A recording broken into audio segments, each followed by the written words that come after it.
ધાનેરાના થાવરમાં એકલવ્ય નગરમાં રહેતા પરિવારો વીજળી જેવી પ્રાથમિક સુવિધાથી વંચિત જોવા મળી રહ્યા છે।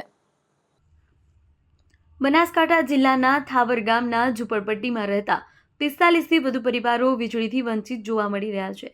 તો 4 એકર જમીનમાં બનાવેલા એકલવ્ય નગરમાં પણ 72 ઘરોમાં વીજળીની સમસ્યા છે। ગરીબી રેખા નીચે જીવતા લોકો માટે સરદાર આવાસ યોજના અંતર્ગત મકાનો ફાળવવામાં આવ્યા છે, પરંતુ હજુ સુધી 17 વર્ષ વીત્યા છતાં પણ વીજ કનેક્શન નથી આપવામાં આવ્યું। વીજળી વગર પરિવારનું જીવન અંધકારમય જોવા મળી રહ્યું છે। રાત્રિના સમયે અંધારામાં લોકોને જીવવું પડે છે, સાથોસાથ બાળકોના શિક્ષણ કાર્ય પર પણ આની અસર જોવા મળી રહી છે। તો બીજી તરફ 45 જેટલા પરિવારો ઝૂંપડપટ્ટીમાં રહેતા હોવાથી રાજ્ય સરકારની ઝૂંપડપટ્ટી સ્કીમ અંતર્ગત વીજળી નથી મળી। અનેકવાર રજૂઆત કરી છતાં પણ હજુ પણ પરિવારો સુધી વીજળી નથી પહોંચી। ધાનેરાના ધારાસભ્ય માવજી દેસાઈએ પણ પરિવારોને માંગને લઈ રજૂઆત કરવામાં આવી છે। વીજળી વિના રહેતા પરિવારો હાલ અંધકારમય જીવન જીવી રહ્યા છે। પરિવારની માંગ છે કે તાત્કાલિક ધોરણે વીજ સમસ્યા હલ કરવા માંગ કરી છે। રાજ્ય સરકારના દાવાઓ વચ્ચે ધાનેરાના થાવર ગામમાં હજુ વીજળીની સમસ્યા નથી ઉકેલાઈ।